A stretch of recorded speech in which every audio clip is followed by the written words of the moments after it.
亡き御別館は1865年に福岡藩中郎職の加藤司書の推進によって築かれた館です。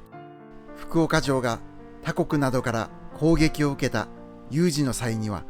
第2の福岡城にとの考えで築かれたとされています。館の建設は藩の勤王派の弾圧により一時中断しますが、お茶屋として完成しました。別館は福岡藩で最後に築かれた城郭構造を持つ館として貴重な遺構を今も残しています。春の桜の名所として犬鳴御別館は地域に愛され続けています。